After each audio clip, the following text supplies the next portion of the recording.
YouTube if नहीं we इसको are छोड़ो निकलो live? बाहर बदमाशी मत कर बेटा प्लीज घर से इतने नाम Who बोलने is लगा that? है तू Do you? कहना नहीं सुनता एक भी यहाँ से गिर जाओगे MC Sri Correct, Krishna, Sudha can you? Sanchiti. Someone Sudha Sanchiti. Sudha Sanchiti, can you mute yourself? I'm not able to. Okay, just give me a minute. I guess you understand that word. I was gonna go out. I have to tutor at 12:15, so I was gonna take that after that, and then later on in the evening time, like I don't know, 6, 7, 8. Okay. Whatever you want. I'll do whatever Just a you minute. want. I'll just mute.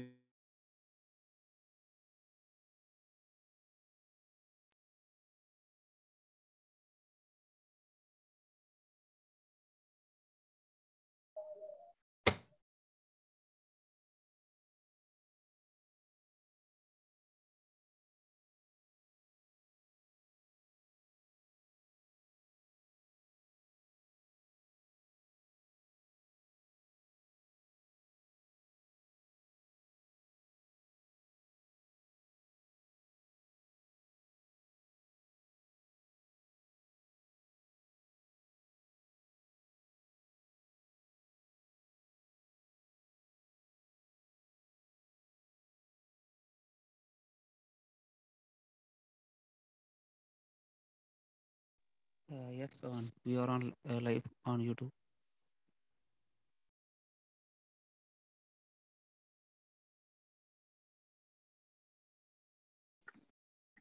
Pawan, you are muted too.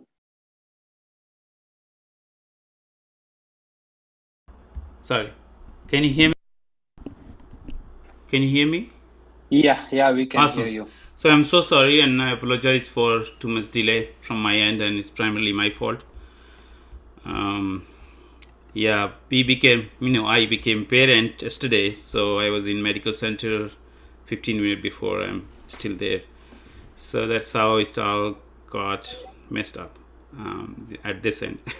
But everything is good at the other end. Yeah, so I was saying that the plan is that I'll give an intro about the topic, and then all of you kind of submitted already questions to us, so we have selected some questions from there, and our experts panelists will discuss that. Each question will go through, and at the end you can ask directly questions from the panelist. Okay, so that's the plan.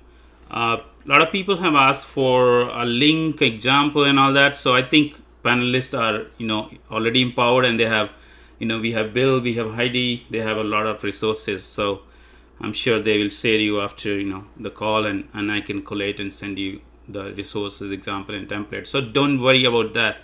But the best part for today, I just wanted to let you know that use this opportunity to ask questions which are not addressed commonly, which is like which is not general, so something like very peculiar. These experts are very much empowered to tell you and advise you. So with that, let me get started for today, if everything is good. Okay,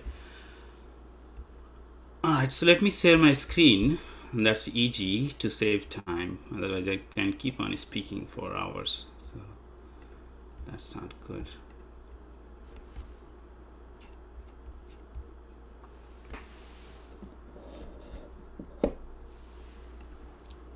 Can you see my screen now? Yes. Yes, Yeah. Pawan. Awesome. Yeah.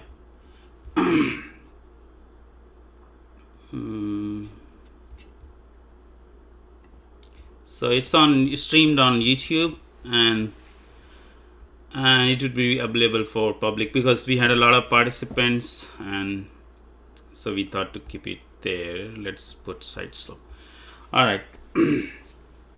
So I'll go just very quickly about the program and then quickly get started in the main topic. So this panel discussion, the idea came that before I go there, all of so just move on there. So the iSTEM Care it's kind of background behind all these activities, which is started in 2020 when I was doing postdoc at WashU, and a lot of learning I did, and started this organization with friends, and trying to make it, global, diverse, and inclusive. Especially developing world doesn't have access to a lot of information and resources, and we're trying to be evidence driven because a lot of people are scientists in the team, so we surely want to be be there more in evidence based rather than just feeling and thinking. And it's free access. A lot of people, we work part-time, I would say part-time on this side, and we have full-time jobs. We are postdoc PhDs across the world. We have around 30 people in the team. So the overall mission to empower STEM community across the globe, and the approach is pretty much collaborative and kind of building resources and resilient support system for STEM community. A lot of things happens in STEM Care umbrella. We have webinar, we have STEM professionals chat, which you'd be seeing like often if you follow us. We release interviews with people who have taken exceptional, or I'd say unrelated career path. They are not very straightforward career paths. So those are very interesting conversation. How did they do? We have STEM jobs, STEM communication team, another project in STEM learning, which is part of this one, which we are doing today. And when I joined Illumina as a scientist 4 months back, a lot of self-struggle learning, and I thought to help other people. So I started this industry career transition training program, solely alone, kind of designing, working with it while transitioning to my job. And the idea is this program is kind of free of cost. I don't charge anything for me. It's completely free. But to filter out serious candidate, I request them, I ask them, not request, but it's mandatory to donate, $100 in any nonprofit and submit to receipt to us. So then people get into program. Very limited people. We have only 25 people in the program. I thought have limited people, and this is all topic. And this is ongoing already. We started November 15. Now we are in fourth step now, fourth one we are discussing next week. But while this was going on, I thought to bring this panel discussion from experts and not just limit to 25 people, but help a lot of people who need help. So that's the idea behind this panel discussion, and this panel discussion is going to be series based. So now we are discussing CV cover letter. Next panel discussion will be on LinkedIn networking. Next one on informational, and it will go on like the topics you see. So there is a lot of continuous learning. So with that, I would certainly like to introduce our panelists, and I would be delighted to know about them. So give me a moment. I'm just pulling my doc file.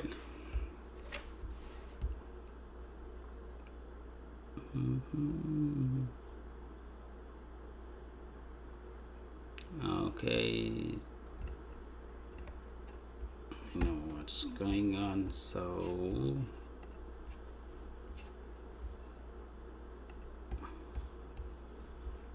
okay, so just a second now. Google Doc is crazy, so I'm just trying to pull out a separate document. Okay, you're going live again.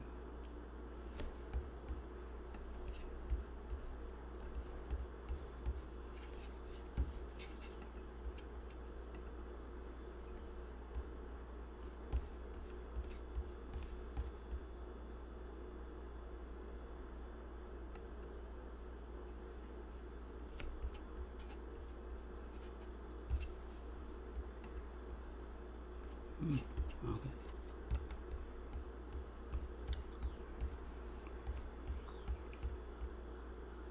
Can you see my screen now? Yes. Yes, Pawan. Okay. Sorry for all this. It's all my mistakes. So yeah, so I'm happy to introduce you to our panelists. So we have a Bill listed. Sorry if I'm pronouncing wrong. It's my tongue. It's not. So he has done, he's the esteemed person in the field. He's done his bachelor's in chemical engineering from Rose Holman Institute of Technology in 1986. Many of us were not born at that time. And master's in joint program in counseling and higher education in 1992. And then from last 25 years, you can imagine, he has been helping people in University of California, Irvine, via, largely there, especially PhD level scientists in career advising. And I met him in 2020 during a symposia, and he was so nice. And being an Orford person, he talked with me, he said all the things, and I really liked his kind and compassionate nature. So, and when I requested, he was on board. Okay, I'll come here, and surely. So you can imagine. And he is also co-author of My IDP, a worldwide popular career development tool, hosted by Science Magazine career site. So you can use My IDP, and I have used, many people use across the world, to design your individual development plan for your career, your education, and etc. So welcome, Bill, to the panel today, and thank you so much for joining. Thanks, Colin. Good to be Yeah, here. yeah, thanks, Bill. And second panelist, we have Heidi Scott Giusetto. I'm not sure. I'm sorry if I'm pronouncing wrong, Heidi. She launched a career path writing solution in 2019. So it's been around 9-10 years now.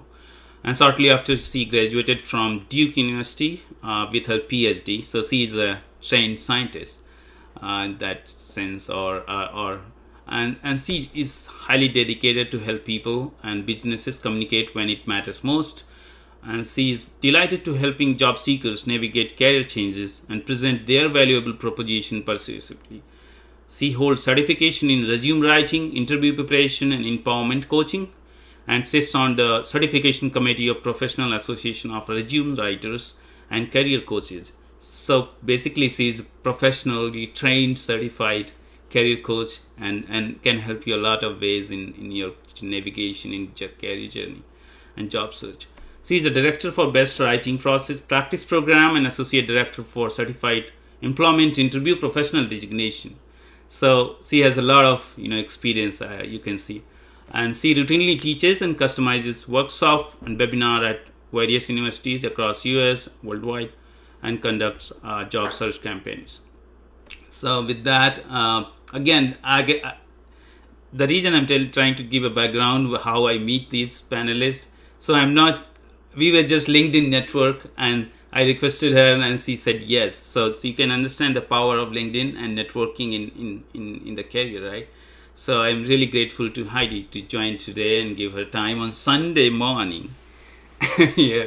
So thank you so much, Heidi, for joining. My pleasure. It's a pleasure to be here. Yeah, thank you. And third one is another person who is located in India, M.A. Mukund. He is an HR professional with 23 plus years of HR experience and 10 years of research and technical work in pharmaceutical and life science domain. He is also IFC PCC certified mentor coach, and he began his career in 1987. So again, most of us were not there. And he moved to HR after R&D in 1998. He has been working with a lot of R&D organizations in India. So we have a lot of audience from India, and that's why I wanted to have someone from Indian side to kind of give background how different cultural places, the different way things happens. So he worked in AstraZeneca, Dr. Reddy, Stride Acrolab, and most recently he is head of HR at Biocon Bristol Myers Squibb's Research and Development Center, which is BBRC in Bangalore, India. And he conceives and implements significant talent development initiatives. And during assignments, he obtained also his coaching credentials with international coach federations. And recently he undertook voluntary retirement, but he is still, see how enthusiastic he is to help people here. So thank you, Mukund. Again, Mukund, I didn't knew, just connected on LinkedIn, asked for the help, and he was quickly ready to just come on board. So I thank you so much, Mukund, for joining today. Welcome, Dr. Pawan, and it's a pleasure to be here. I'm delighted to be in this time. Thank you. So with that, I'm gonna give you a brief about maybe 10 minutes about a CV and cover letter, so as to save time from small things, and we can discuss some bigger level of questions in this field. So this is I just got a slide from MIT research, their career development professional, and the office, they have this, and this is just to give you a snapshot how competitive it is, and how important it is to have a good CV to get into recruiters call that hey, we are interested. So you can read yourself. I'm not gonna read everything for you, but it's very critical, and your CV is like gonna be your kind of a digital print nowadays in people's email. So a lot of questions were there from participants about confusion about CV, industry CV, and resume. And it's it's an all-time myth and all-time confusion in anyone you talk to. So I tried to put some index and some, that's how scientists work. They want to just put something in order and see things in comparison. So you have a CV, which is largely academic requirement. Academically, you can make CV, no page limit. I have some professor's CV 120 pages. I don't know what is the value, but people make 200 pages CVs sometimes. So scope is detailed. It is academic. Little tailored. Tailoring means you specify your content as per the requirement. It's researcher specific. Publication, you can use everything, your abstract, everything, your peer reviewed abstract, presentation, everything, whatever. Bullets are optional. Generally, people love to write descriptive summary about what they are doing. And then you have a resume, which is like more of very succinct snapshot of your profile, which is like 1-2 pages. It could be 1 or 2. For scientists, it goes to 2 pages. Scope is concise. Mostly people use for non-research jobs. It's a fully tailored, so your really content is very much specific for the requirement, your application. Summary is little. A lot of things are keywords, bullets. Publications you don't want to use, maybe you can hyperlink your Google Scholars link or whatever platform you are there. Bullets are must. And then if you put industry CV, it comes somewhere in between. And that's where the confusion is, because we never, as a scientist, we don't spend too much time about these and more on experiments. So this is like, 2 to 3 pages. If you are postdoc, you have a lot of experience. If you're PhD or masters, you can be, 2 pages, 1 pages, depending on how much content you have. Scope extended is a research related jobs, and fully tailored. Tailoring is needed. But if you know the field where you're applying, you can have multiple CVs ready, and then let it tailoring. Summary is required in the beginning. Publications are selected. You don't want to dump everything there, just selected publications, and bullets are must. So formatting, most commonly people use these fonts. I'm not going to read for you, but you can read. Size is very much margins you should at 9. Never use online portal for creating CV. Use your Google Doc or Google Word, Microsoft Word to create from scratch.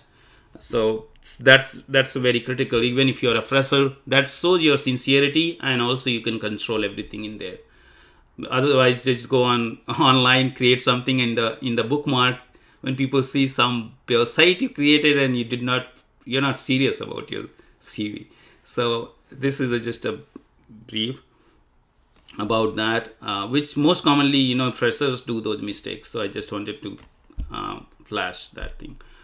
This is a basic, formatting. There are a lot of ways, but this is most commonly I was, navigating through and watching CVs of other people. You have your name, your education, this can move depending upon what kind of application you're doing. Your summary can go first. Your headings, your bullets, this is how they're aligned. Most important is the bold, and then further less important than your the designation, and you want to add few bullet points for every experience or education you have done. Spacing is very much important. You can see it here. So and then your chronological order, you put everything from reverse. So latest is the first, and then the oldest at the last. And the most important thing I think is very critical when developing these things is that who is your audience, whom you're gonna present your CV, and how technically heavy or technical layered they are in your field. Most of time HRs are not technical, so you have to balance, but your HR sees first before it goes to hiring managers. So hiring manager may be very technical because they're gonna work in that area. And third point I say people to think about what is the most interesting thing about that application you are doing in you, so that you can bring that out. And don't take it that I'm just sending my CV, who cares, nobody calls. But this is very important, that whatever you're presenting is gonna, if you get a call, in case, it's gonna be very critical. They will always go back to your resume, right? And so it becomes like a blueprint. And headings, as I told you, are strategically moved around. So, and I said it's a marketing tool, it's a product, and writing CV is like writing advertisement pamphlet, right? You've seen how beautifully advertisement pamphlets are presented to you, and you're so lucrative that you just want to call or visit or see things. Same way we have to work on our CV, so that it's like our advertisement template for our profile for the next person who is hiring, or even just not hiring. Here this case we are talking about hiring, but you can be anything where you want to send your profile, and it has a lot of advantages. Okay, and externally focused, I mean, when we write CV, we think what other people want, not what I want. So we have to just suppress our ego and just go beyond that and think what other people want, right? It has to be very strategic, especially industry CVs. You can't just take one CV and then send everywhere, and you edited once in a year or once in 5 years, not gonna work. You have to constantly edit and tailor. So that's what tailoring. So as I told you, HR may look for technical expertise, hiring manager may look for technical, but HR may looking for behavioral attitude. And most of time we ignore that. And you don't want to include salary, religious, political, geographical restriction, age, relationship, all that in your CV, because it doesn't matter, especially in the job hiring. So this is a typical component in a CV. Page 1, P1 means page 1, P2 is page 2, 1, 2 could be anywhere. We are taking 2-page example, and this could be heading, like you have a personal summary of qualification, education, and the experience. And the most important thing is that when it's describing your experience, you have to be very critical in describing what you did, because most time in research it's a collaborative, and we don't go specifically say that what is my contribution. So it's very critical. What did you do? How did you do? And what impact it has in overall project or work? What did you do? So if we don't take this time to think and bring it out, HR is not going to know anytime, right? Nobody knows. Even God doesn't know what is going on. So many things going on in our head. So and it has to be value added, result oriented, and quantifiable, and it has to be balance of content. Most of time researchers struggle that I have done just PhD and postdoc and my research, but how can I talk about other things like behavioral, time management, so many things. So they just talk about research and then they don't get call. But the resume has to be balanced. You have to balance out things in different component what needed for the job, right? And this I tell everyone, and most of them researchers, don't forget your behavioral assets, right? Ability to work in collaborative environment, multidisciplinary environment, lead a project, strong verbal and written communication, team orientation, very, very important. And you have to bring this on your CV with some context and example, not just say that I'm good at communication, but what did you do in communication? You are good at management, but where is the example in your career, right? So untransferable skills, if you think, most of time this keyword comes. So it's like your work, you think like a business, and what are different extracurricular activities did you do, which is not your hard skill. Hard skill means you have a certification or a degree. But in soft skill, it could be a training, experience, anything, right? Innovation, communication, teamwork. These are the keywords which you see in any job out there, right? And the final tips is proofread. Spelling is critical. If you don't check your spelling and dots and commas and alignment, all that, people feel that if I send to someone, they will feel I'm sloppy. I don't know professional communication. I'm not serious. I'm not even a good researcher, because as a researcher, we have to be very critical with every pixel in Photoshop also, right? We have to see everything is properly done. But somehow we are more critical in research. But when it comes to CV and cover letter, we think, okay, I have a degree, publication, I'm qualified, so people should know it by default. It's not going to work. And these are very critical. And blurring, highlighting, bolding is as less as is good. Don't do too much. Pages, I told you, there is no hard and fast rules. Depending on your content, make sure that it is a ad template rather than a book. So avoid jargons, avoid repetition. Don't use I. Always try to show that you are teamwork. We, less is more. You don't have to put your whole career journey, your 10th grade certificate there, and you have to tailor, which means you have to understand the job description and audience. And what you should not do, especially list all your references, professor's name, email ID, phone number in industry CV. No, not required. Exaggeration, not. Don't include your photo, especially in the United States. Some other in Europe, sometime they need, but panelist will give you some idea.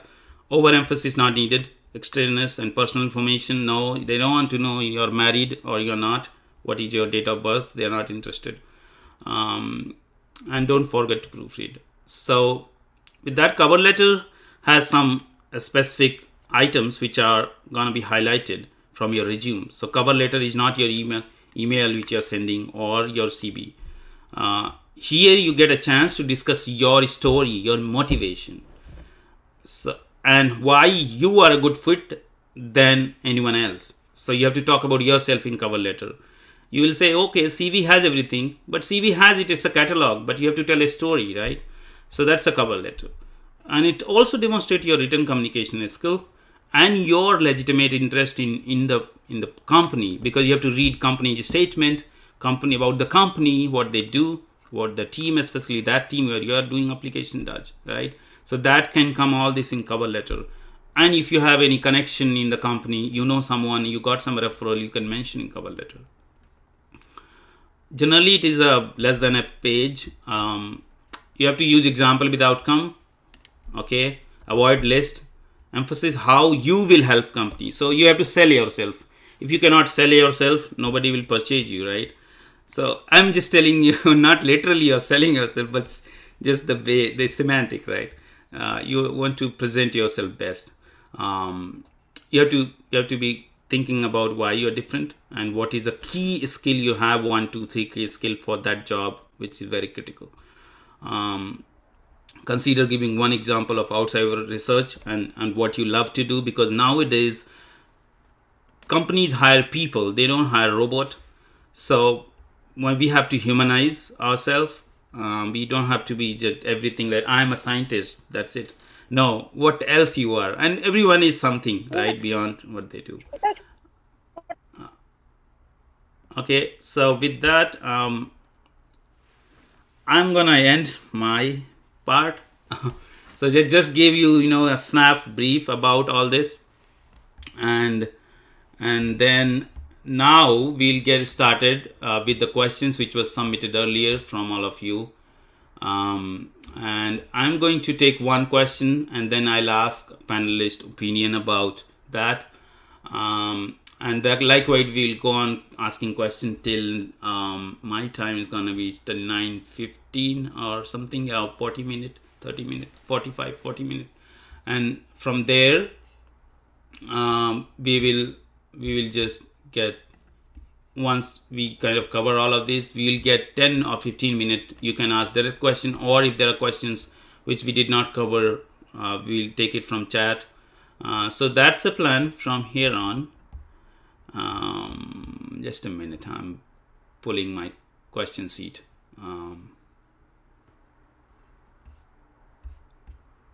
Okay.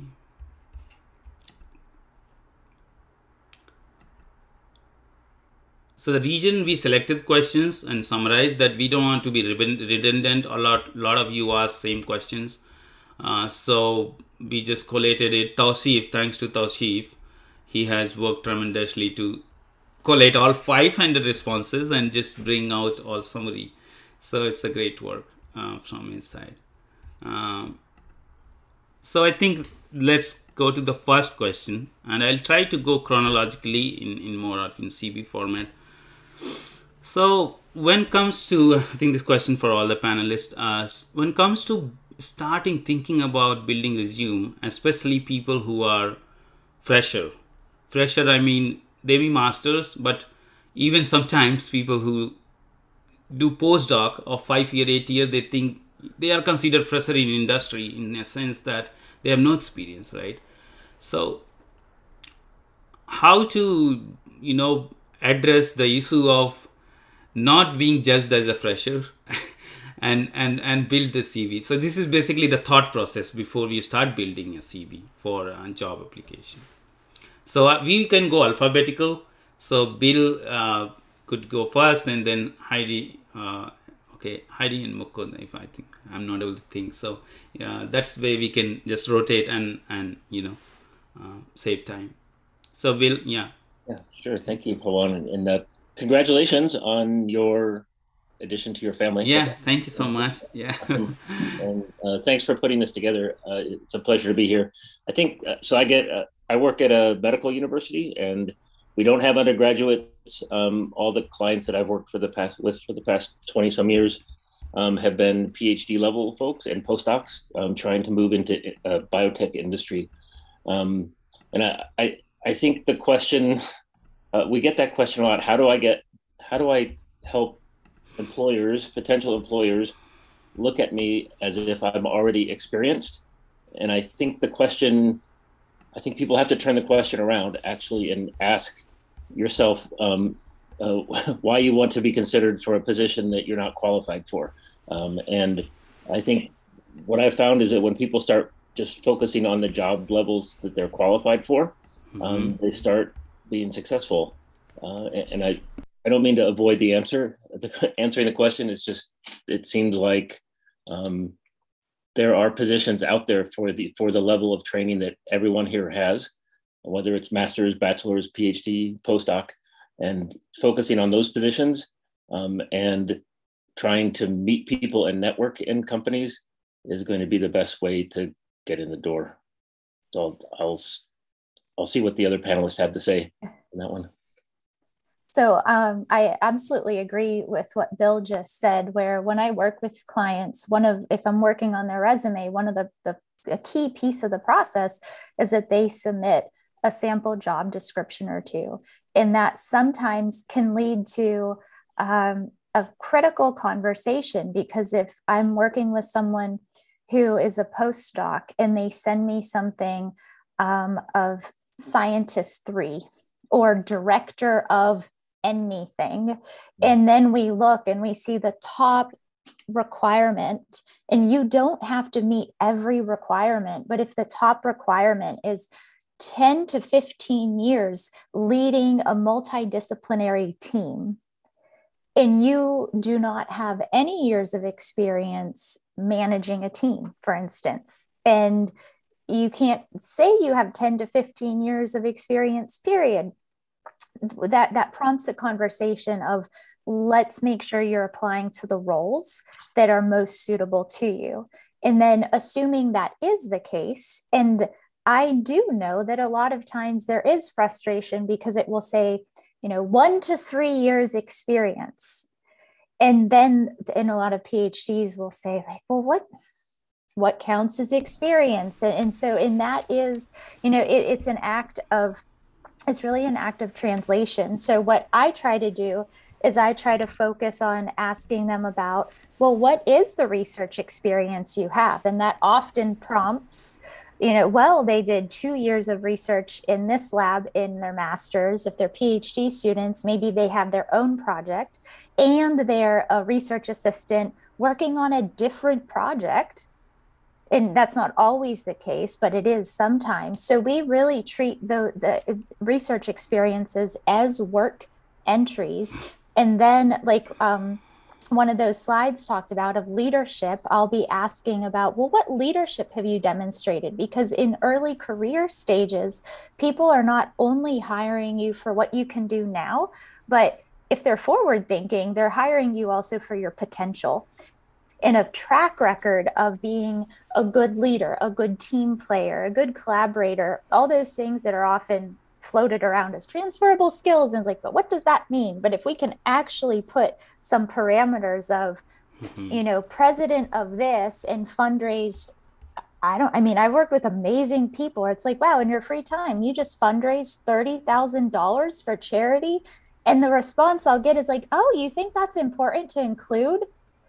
Like, well, let's talk about that. Would you want to know if you were the hiring person, would you want to know that you did that?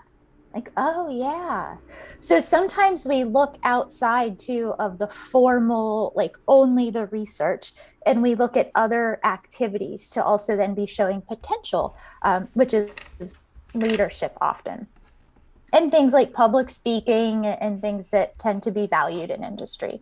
And I could go on, but I will stop there.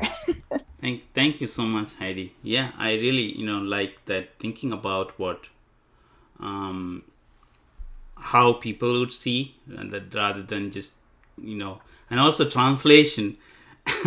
Translation is such a critical, translating your experience into valuable bullets in your CV is like very critical and it's required. Thank you so much, Heidi.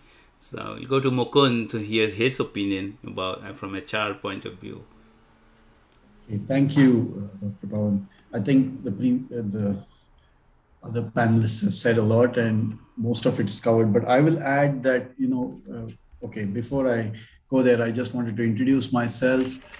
I'm the acting HR head of the Biocon Bristol Myers Squibb R&D Center in Bangalore, and we are a research and development center focused on drug discovery and early development on various diseases, which Bristol Myers Squibb works on. We are a dedicated partner to Bristol Myers Squibb, and we belong to Syngene International, which is part of the Biocon group, but we are dedicated and we partner with kind of a captive R&D center for Bristol Myers Squibb in India, in Bangalore. It's a unique model where we have all the scientists, the scientific staff, about 500 odd scientific staff who are working exclusively on programs, research programs of Bristol Myers Squibb. And we have a leadership team of Bristol Myers Squibb employees to whom we report into. So that's the structure there, and we work on all serious diseases like cancer, fibrosis, heart failure, etc.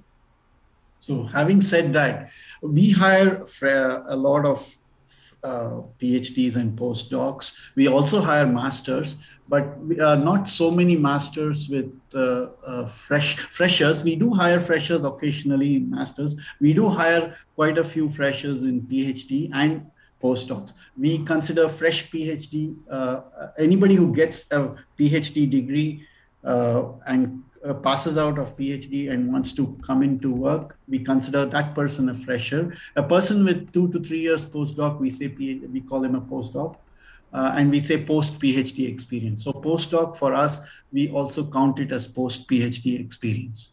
The person could have worked in industry post that or right after PhD. So we qualify or quantify all that as experience. And yes, we also take work experience before the degree. If they have worked between masters and PhD, we count that as well as work experience. So everything that is not education but professional experience of some kind, whether it's postdoc or whether it's research experience of some kind, whether it's postdoc or whether it's work in industry between the 2 degrees, we do count all that. And we give appropriate weightage to that. Now, having said all this, our stand is that if you're a fresher, I think you should represent yourself as a fresher honestly and not pad up. Will be seen through not just by the HR guy and the technical guy, but everybody else will see through it. So it's better to acknowledge and accept that you're a fresher if you have just passed out of PhD. But what I'd encourage you to do is to showcase a bit of your research work during PhD, an abstract of it or a brief synopsis of it, and bring out what is the question the scientific question you were trying to address there, and try to relate that to the job description which has been put out. These days, all companies, I think, have their websites on which jobs are posted. So you should try to relate that to the job description and in terms of what scientific project you did in your PhD and what are the skills and the learnings you culled out of that and how you can contribute to the company. So, so that's my...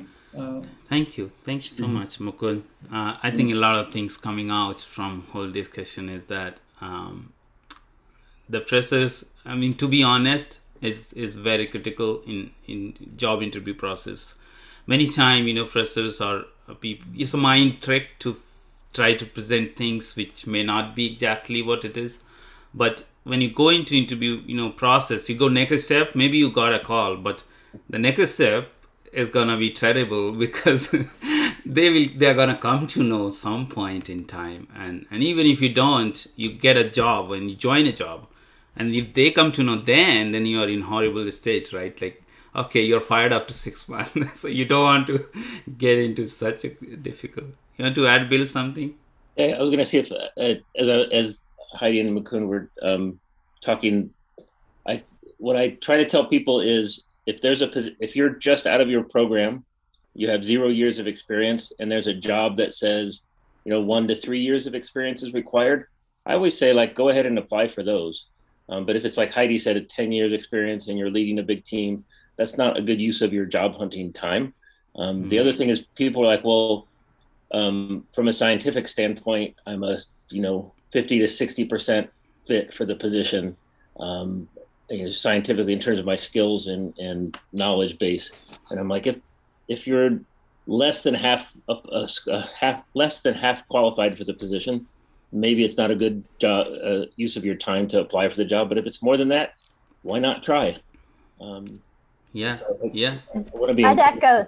Yeah, Bill, I'd echo that because, and I love how you said that. And I use similar terms of, I'll tell people, I'm not going to tell you not to apply, but just recognize what are your stretch roles that you're applying to. So go ahead and apply, but that may not be the best use of your time, and adjust your expectations accordingly for those roles where it is a big stretch.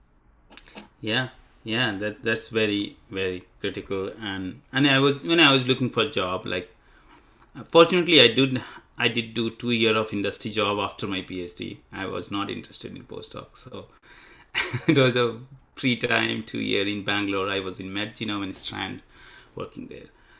But even if you don't have industry experience and you're a postdoc or PhD, I think people are looking for people, and more than the skill you have, they can train you in 6 months for any technique out there. 6 months is good enough to train for any new technology or anything. But I see, during my interview with a lot of big companies, they look for a lot of side of behavioral aspect, 60-70%. they try to see how do you have any example what you're talking, right? So the next question I'll ask to all the panelists is, how can people, channelize and, process the information in a story format in their CV, like giving some context? Can you give some hints and tips that, rather than just saying, okay, I did PhD, this project, this PI, this guide, this publication, that's it. So please help. I think this question about describing the story out of the experience and education in the CV, and how important it is and how critical it would be. Would like to. Bill, okay, Heidi, yeah, you can go. Sorry, yeah. So I wasn't sure if this is a big question. I mean, we could close out this whole session still focused on this, but some high points. You used the word context. Context is so important, because you can share little, like a few words here or there can really add that type of context. So you are telling a story within the CV sometimes. An example of that is, and this might not be the case for people who've gone through their education and just no breaks or anything, but sometimes people are out of the workforce for whatever reason. And instead of just leaving a gap and because the point here, we don't want any ambiguity. Ambiguity creates questions, it slows the reader down, and you only get about 6 to 10 seconds before a human reader screens you out. And that's not even bringing up the importance of the computer readers, the applicant tracking systems. So context, I would much rather use a line that says brief career sabbatical, during this time engaged in professional development through taking data programming courses on Coursera. I don't know, something, one line that gives context. So that way someone isn't saying, well, what did this person do? Or if, you also want to think, well, how do I want to be memorable? How do I want them to remember me? If you took 6 months off to travel the world, I'm not opposed to putting brief break, traveled to 17 countries. Like, ooh, that's interesting. That there's some human interest there. In terms of I'll pause there because I don't want to monopolize. So those are just a few ideas, but I guess I'll add, one more thing.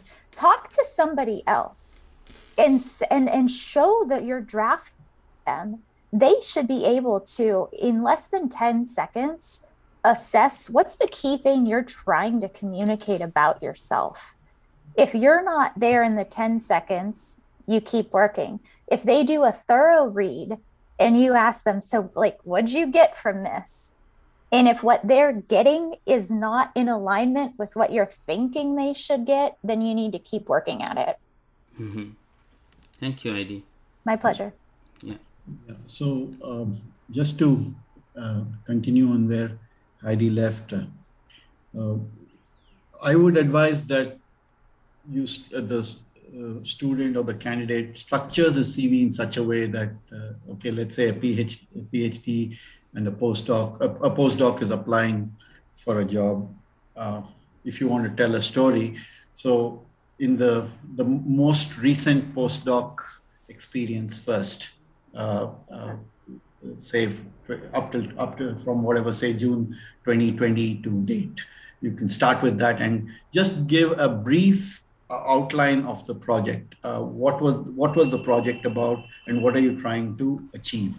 Like that, you go reverse chronological up to your PhD and just describe what you did in your PhD. Then you can summarize all your skills and expertise areas later, and then your publications list coming later. So it's, if you were to reverse chronologically go down the pages with just brief two to three sentences, a brief paragraph of what you did in your postdoc and then in your PhD, that should tell a story. And if you can connect up in a logical way, the flow, that should help you, narrate your profile. You could also add, of course, your professor, the lab name and the professor's name if necessary, or give it at the end as references. Yeah, I think the structure is the key, right? That our brain loves structure, and we love structured things to come in our front of eyes. So we have to do, like you write your manuscript, you have a structure, like write your project grant, you have a structure, but the CV in industry application have another structure, thing which we have to learn and practice it. It comes by practice. It took me 4 years to kind of understand what goes into CV, right? So many things, right? So yeah, that's very important. One last thing, it is important to mention the dates. We are very particular about the dates from when to when, because if there are gaps in the between between any two projects, we'd like to sort of get some idea of what happened in the gap. For example, as Heidi said, if the person has been traveling 15 countries, that could be it's very important. That's what I think, the honesty, transparency, and not avoid to be ambiguous. Avoid to be ambiguous. You don't want to confuse people, and they're not gonna call you if they're confused, right? So thank you, Mukund and Heidi. You want to add, Bill, something? I don't think so. Well, okay. Two short things. One is read lots of examples. There's plenty of examples online. And the other thing, I think both Heidi and Mukund mentioned a version of this. Like if you're trying to think about how to tell a story with a particular experience, don't start writing with it. Try just talking to someone about it, and then take notes from what you told, and then see how you can structure that into some bullet points on your resume. And some people try, if you start writing, it just comes out less story-like. That's my comment. Thanks, Bill. Yeah. So before we go to the next question, I just wanted to give a background which everyone struggles, and I did not cover there. So many times people have academic CV, and they realize after 5-year or 6-year postdoc they want to go in industry. And what they do, they take academic CV and just change few things and throw out, right? It's not gonna work. It never worked. So that's where the structure, the learning, the ability to be able to learn new culture, which is like industry, is a new culture. But at the same time, you're gonna work with scientists who are PhDs and postdoc, and they're gonna watch your CV. But at the same time, you have a professional HR and whole tracking system sitting there, which is not a scientist or not technically savvy in your research area. So it's a balance. I think it's a very much balance of art, like art of balance. So I think next thing which comes, which I hear people confused always about, how to describe technical skills. So typically when they have to write technical skill, if be it master's, PhD or postdoc, they take technique name and just mention it. Okay, just PCR, qPCR, or a big technique, right? And it's like just a keyword around it. So just want to understand that what would be the best, because they may have a huge amount of experience, so they have a lot of skill set, technical skill, right? And maybe 2 pages will cover whole thing, right? And there is no space for that. So how can they just highlight their key technical skill, especially for researchers, and what would be the best way, to address that section in CV? I think I'll go first here on this, because we grapple with this a lot. So what I would advise is that not just list the technical skills as a laundry list. It should be in context to what is the problem they tried to solve using those technologies or using those techniques. What was the problem they were trying to address, or what was the question they were trying to answer? I think if that context is given, that makes it more meaningful. Thank you, Mukund. Not just list out chromatography or HPLC or molecular cloning, eukaryotic or prokaryotic. What is the problem they were trying to address? In relation to that, if it can be sort of described, then it makes more sense. And it doesn't, a laundry list doesn't help. Just the top 3 to 5 should be the most important ones. Less is more. Less is more, and then the person can talk through in the interview. There is a time. Thank you, Mukund. You want to go, Heidi? So I agree fully with that, where if you do have a list of skills separate, and if you know that, well, one of the key things is going to help get me this interview is that I have these technical skills, then maybe you have a short list of that in the summary or as part of it or something, but you never just want the skills, or ideally those skills though, you're showing in context as well. So if you assert that you have it and you just put it in a list, then ideally you are also showing where and how you use that within that context of maybe you're giving descriptions of your research and sharing it there. Another tactic that sometimes I'll have clients use is they'll categorize in like where they expert, competent, and familiar. So maybe they list more, like quite a few skills, but they're being very clear of, 5+ years or more, 1 to 2 years, or novice, 6 months or something. So they're also there's different ways to communicate skill level. But in my understanding is that with tracking systems, it might not be good enough if you're only putting them in some skill section, because tracking systems can parse for like where these terms are showing up is my understanding. Okay, thank you, Heidi. Yeah. You want to add, Bill, anything, or we should go to the next one? No, I think we can go to the next one. Great advice. Okay, thank you. I just missed out one thing. Yeah, yes. Since Heidi mentioned the tracking system, yes, the tracking systems do pick up keywords. So if you want to mention more skills, it's fine. Keywords, those things do get picked up. But one thing I would like to advise candidates is that they should be clear on whether they are just aware of the technology or technique, or are they proficient, or are they experts? Because the distinction between the three is very important. Some people, we have seen candidates try to pass off awareness as expertise. And that's dangerous. That's very important, and using those keywords in a CV.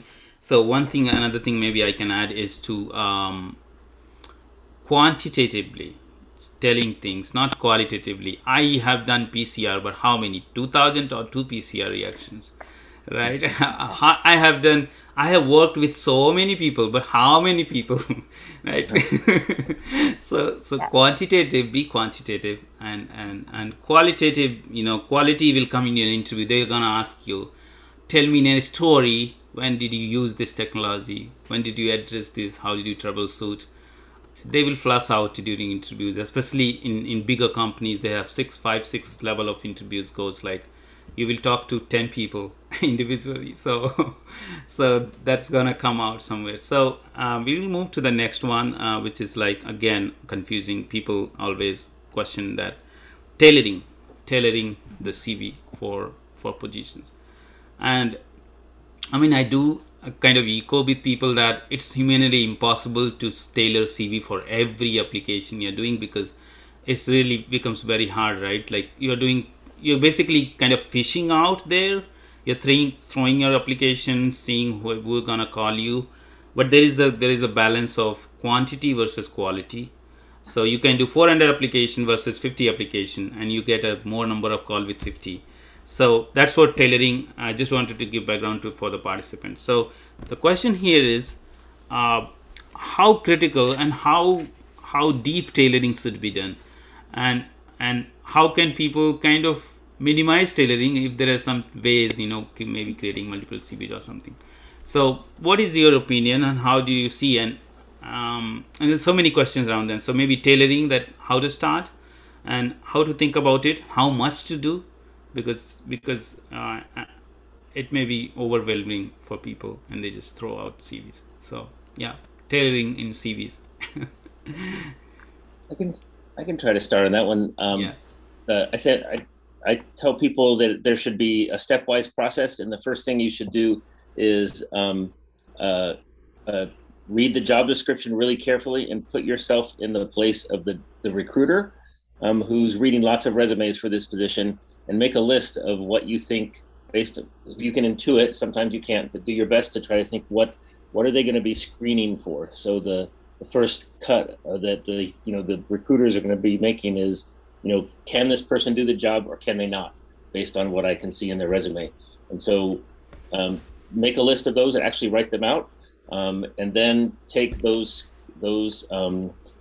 priorities that you think are going to be featured in the screening process and write your summary and put that summary at the top of the resume, and include all of the items that you put in your list of what you think the recruiter is looking for, and then go through, use the summary as a guide for how you can describe your research experience. We're assuming this is for a research scientist job.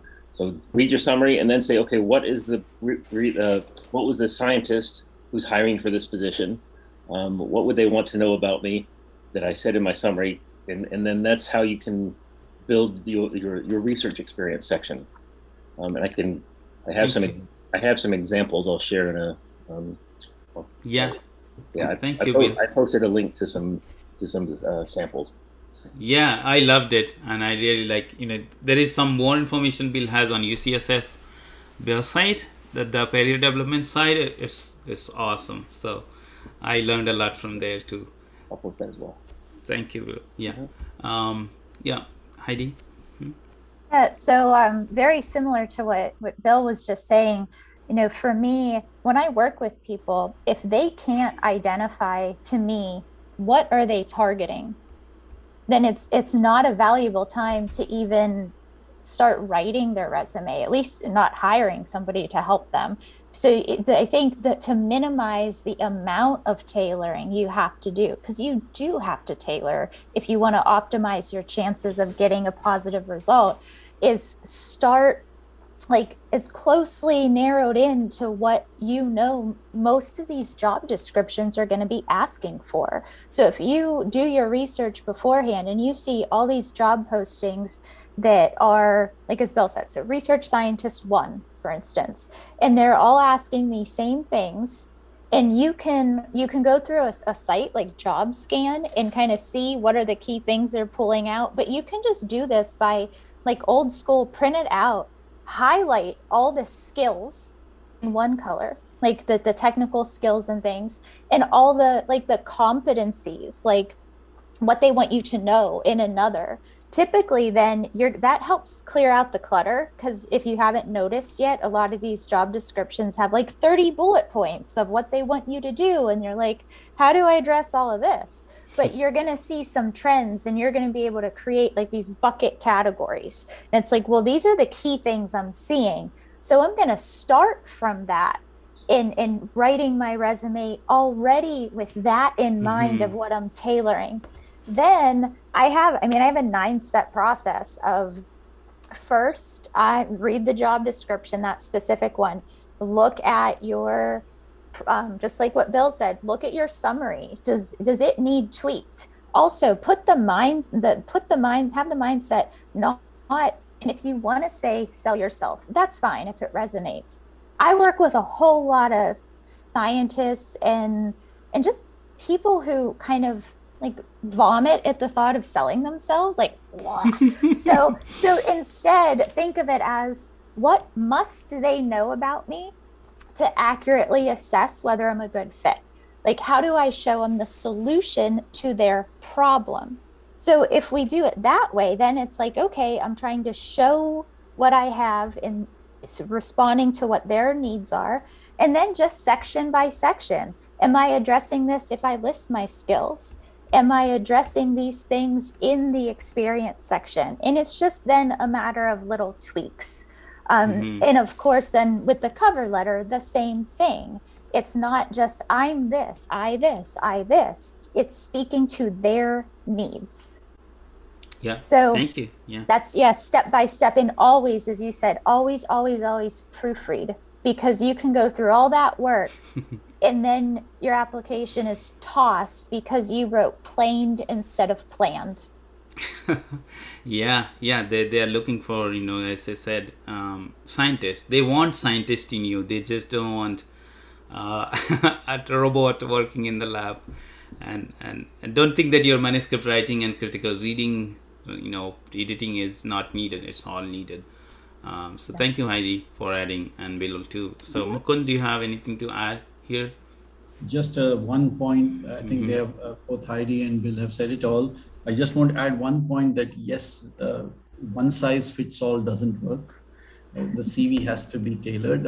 Having said that, I would advise the candidate to also do some homework on not only the job, but the company. Go to the company website, look at it thoroughly. What is this whole company all about? What is the business they are in? What are the big problems that they're trying to address?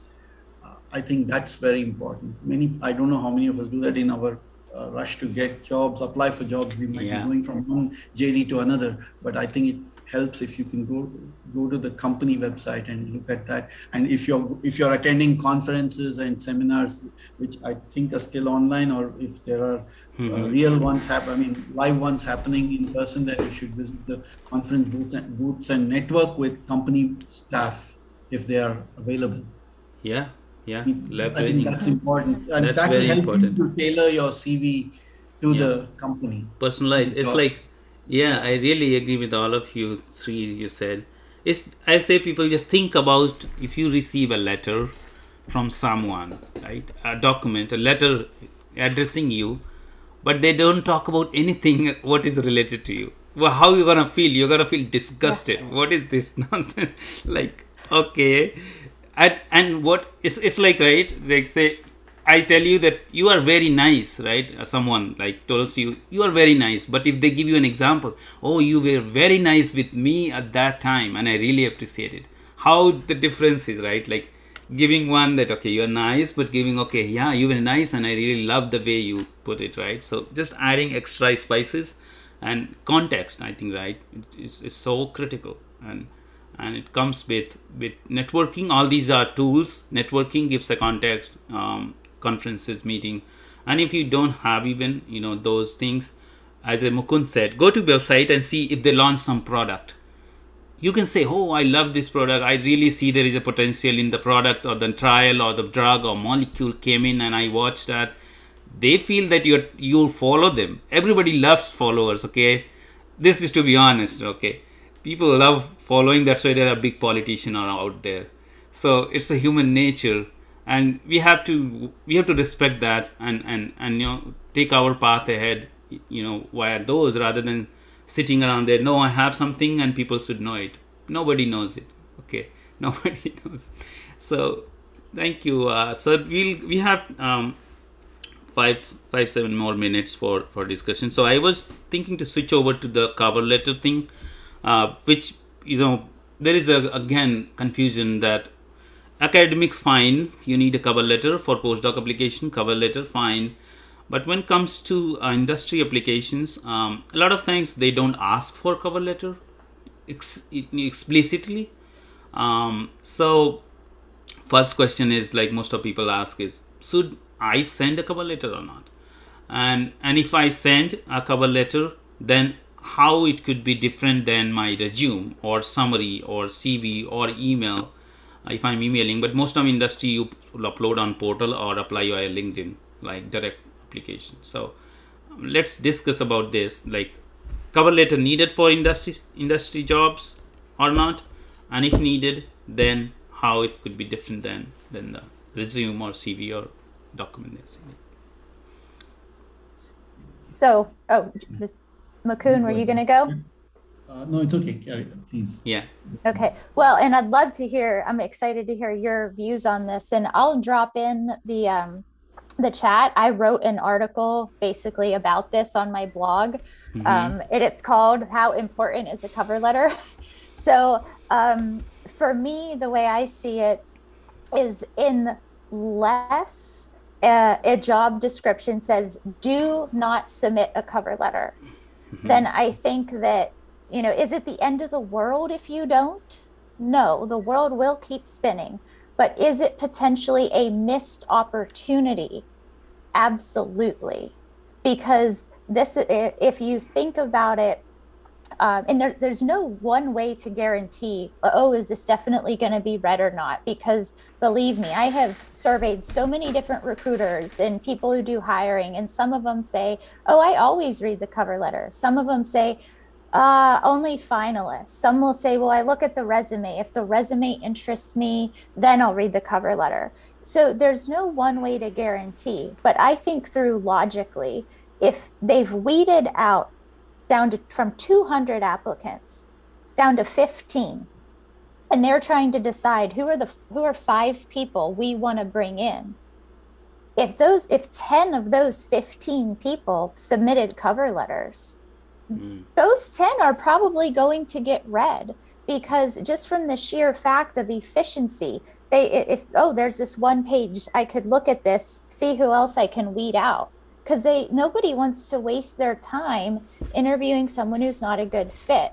So I think it really has the opportunity, if it's well written, and that is a key part of it, to really set you apart. So that's where I come down, except for a couple circumstances of like, maybe the role is being created for you. They are actively seeking you out. They created the role for you. You've already met with everybody. Cover letter might be weird, but the audience here today, that's probably not going to be the case, because that usually happens when you're a little bit more senior. So I'll stop there. I'll also drop that link into the chat. And just so everybody knows too, a while back, you have to scroll back on my blog, but I did a whole, I think it's a 13-part series on transitioning from academia to industry for PhDs.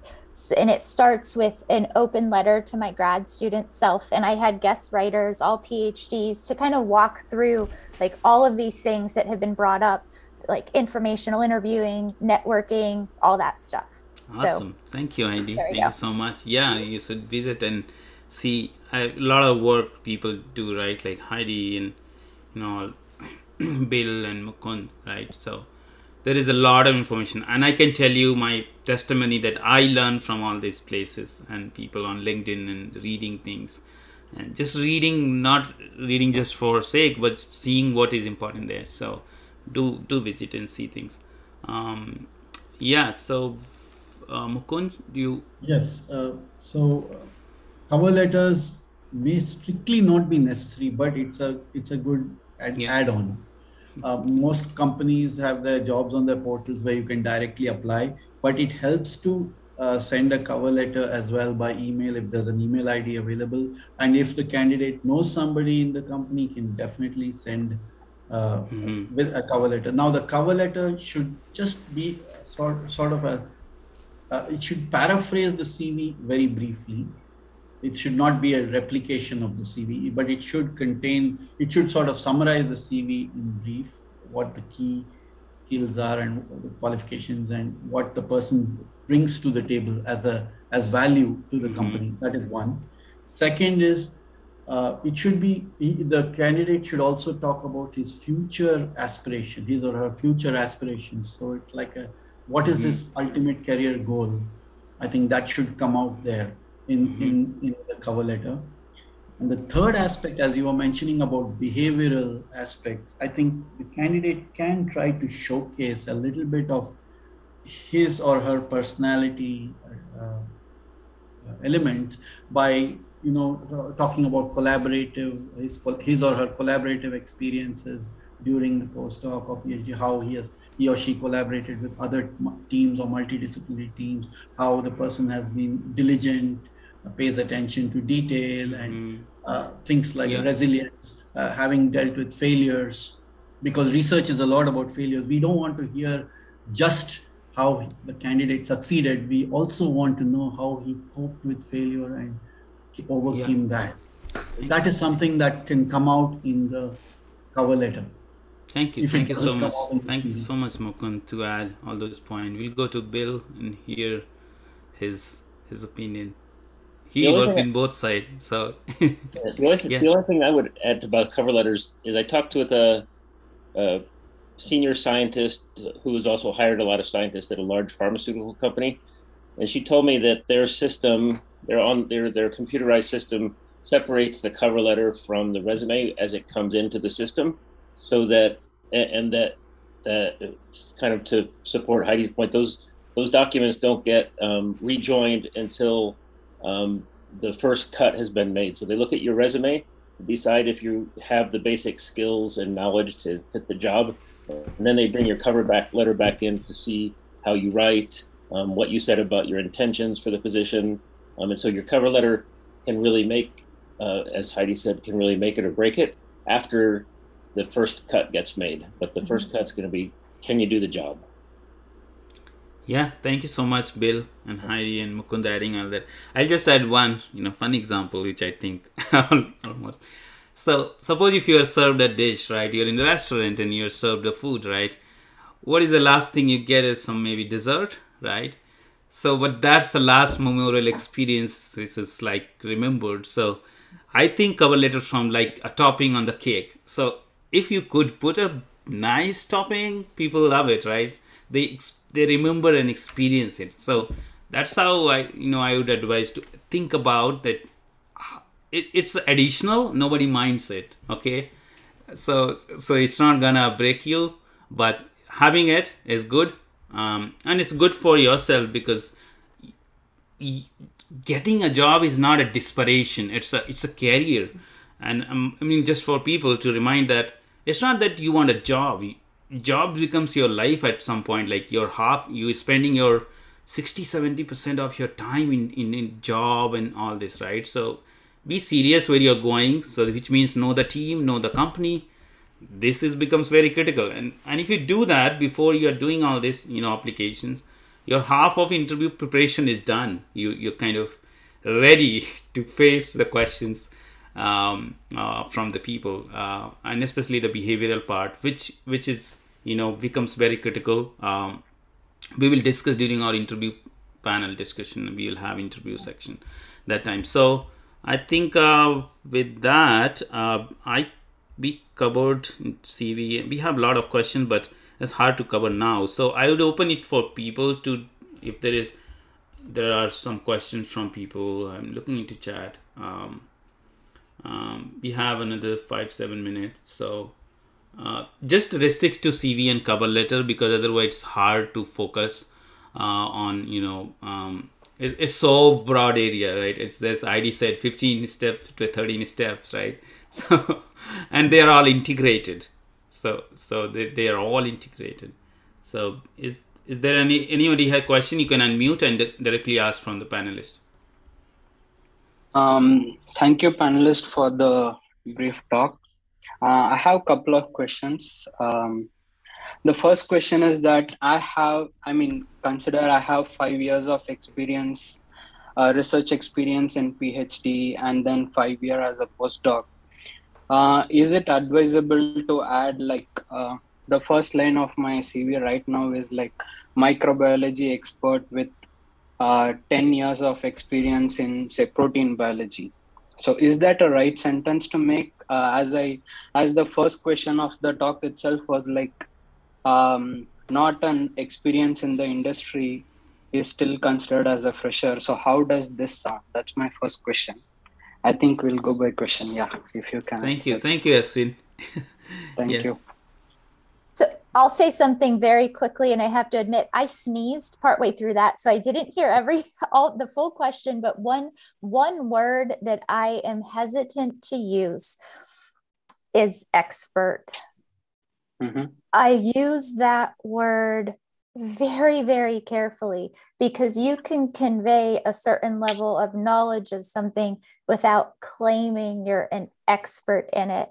And I find that the more people who, I'll just say there. So I'm very cautious to be proclaiming that, because you now are setting yourself up to have a very, very, very high bar to meet, because anyone reading that, this is like, well, expert, the person reading it might have 25 years of experience in the same thing and might think like, but there's always more to learn. I'm not an expert. I'm still learning. So I'm very cautious on that. Thank you, Heidi. You could just say researcher, microbiology researcher with so and so, Yeah.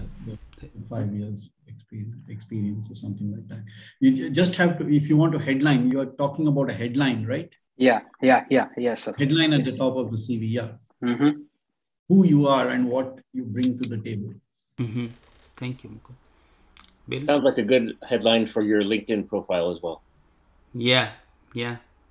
Thank you. Anybody else? Before Ashwin goes for his second one, I would give chance for equity purpose for other people if you have anything. Okay, there is a lot of question where they mention don't fit 100%. I think somebody addressed in the first time, maybe Heidi said or Bill, that if you are 50% or 60% match, you go for it. Tailor your CV and cover letter appropriately as per job description. And then I think that should help. So this question tells us what you are interested in, what you are doing XX. You might have a skill and don't realize that we use cover letter. Okay, yeah, that's a good point. Yeah, I think you got it, Prasant, correct. That cover letter you can tell your story and how you can admit that you are just 60-70% match, which means you are admitting and the person knows that you analyzed the whole story, job description. And then you say, hey, I have something extra and I want to just tell you, which you did not ask, but I think this may be useful for this role. So that's giving that direction is be useful. Anybody else has a question? Or panelist? I have a question regarding this moving to this step when we move from academia to this industry. So I had an experience where I was in conversation through emails with one of the company, and right now I'm in academia. So they gone through my cover letter, CV, everything was going good, but then they pitch up for what's your expectation, salary expectation, this vision, and I was not sure how to answer that. So that's one thing which I would like your feedback on how to pitch that point about the salary, because we can give a range, but we are not sure because we are new to industry. Yeah. Okay.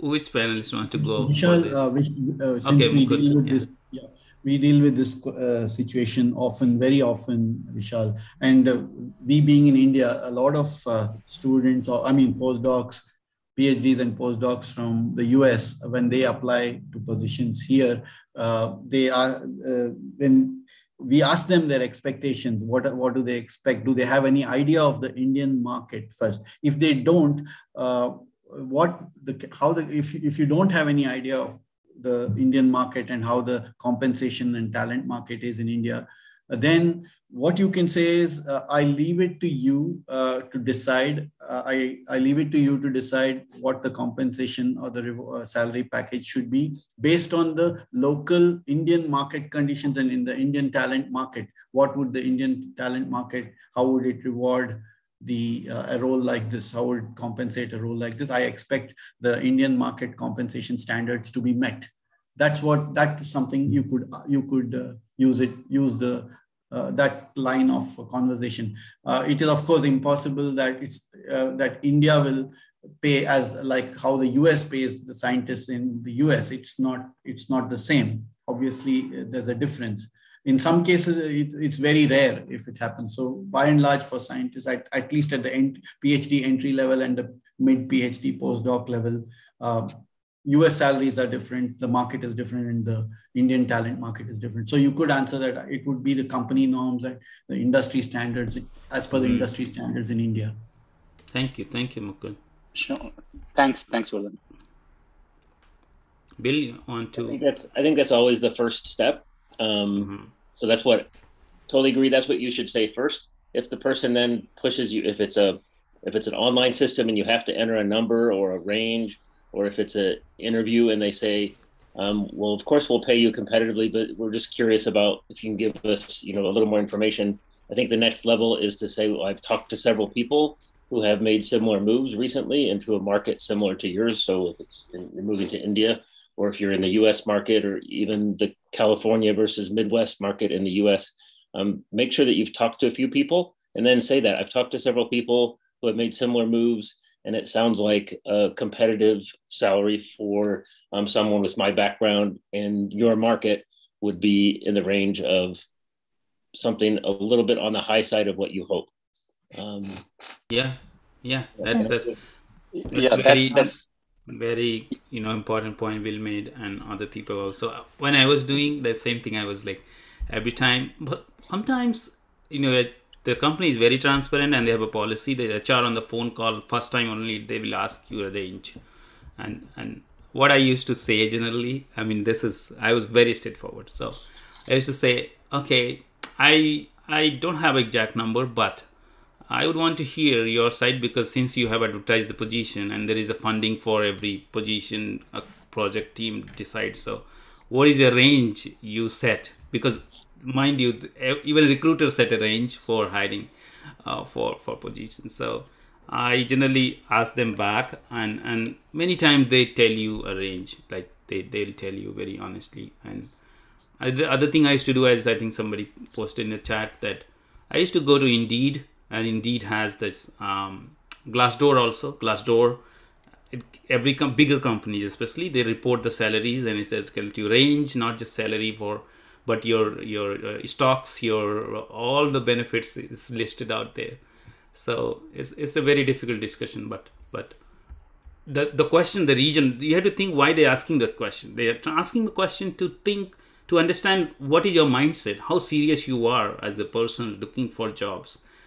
If you're not serious and don't know the number, or no idea and haven't thought about it, then they know that you're not kind of very, very serious in transitioning, and you're still just checking your cards here and there and thinking about it.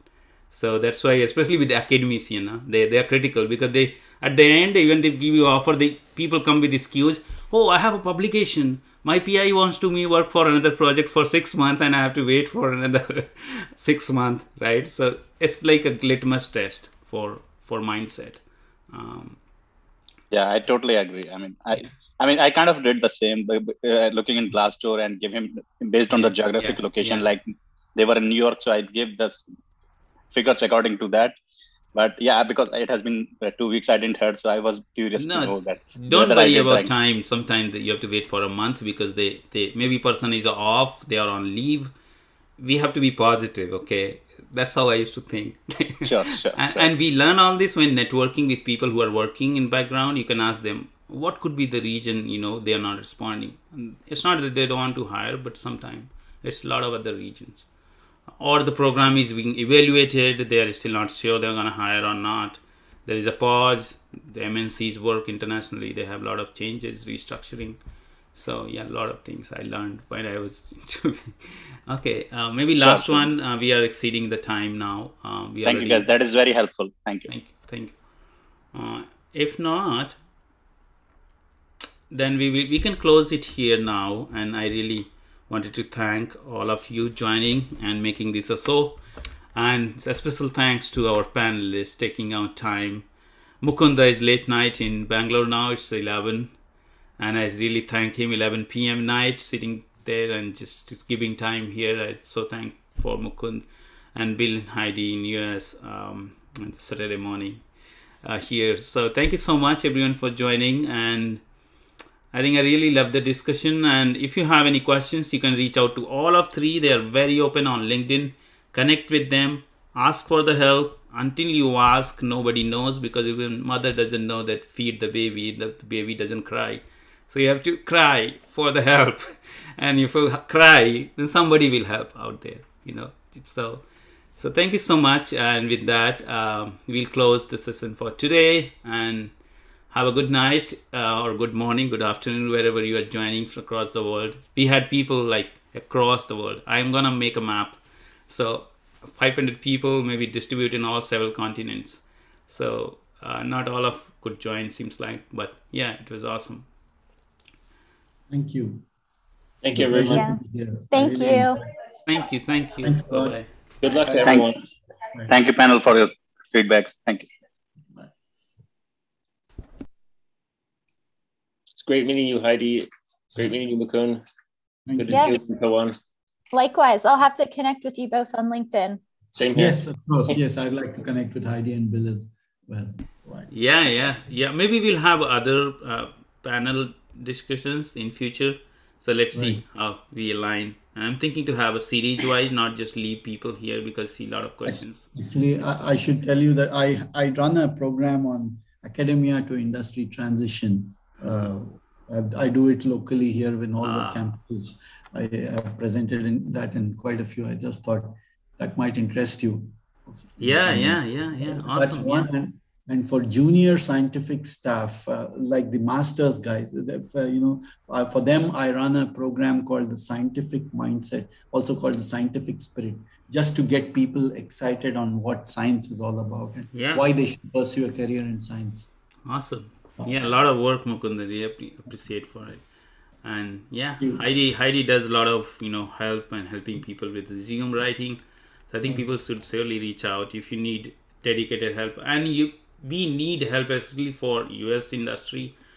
The whole process is very, very tough, and it's a long process, 6 months. The anxiety, emotions go high, and I had people to reach out, at least have one person whom you can trust and reach out and ask for, open your mind and can say, okay, I'm going through this problem, how to help out. It's tough.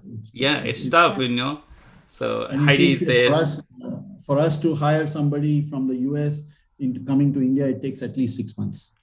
I hear even visas and a lot of things, immigration for international people is difficult here. Well, even otherwise, even if everything else is okay, it takes 6 months because the person will have completed the postdoc, and he'll say that my thesis, my guide wants me to stay back for some more time, and we have a lot of declines. I mean, they will accept the offer and then they say, I'm staying back.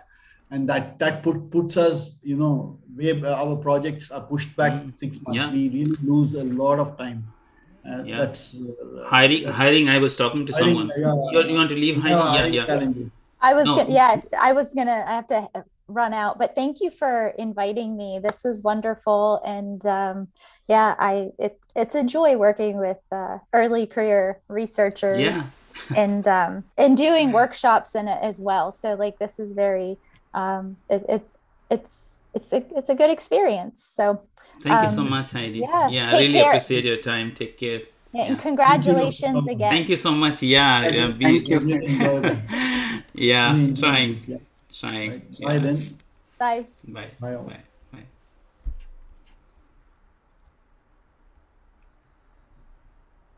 Taushif? Yes, ma'am. Hey, thank you for joining, man. So late, and sorry if it all just got here and there, but finally we did it. No, it gone very well. Okay. Do you see on YouTube people? Yeah, there were some were there, but they didn't ask any question. Yeah. Okay. Awesome. Yeah, I was thinking used to restream, but the last moment it didn't work out. Otherwise, it would have gone to LinkedIn, Twitter, Facebook, everywhere. But next time. All right. So have a good night. All right. We'll connect next week. Thank you, Pawan. See you. Bye-bye. Bye.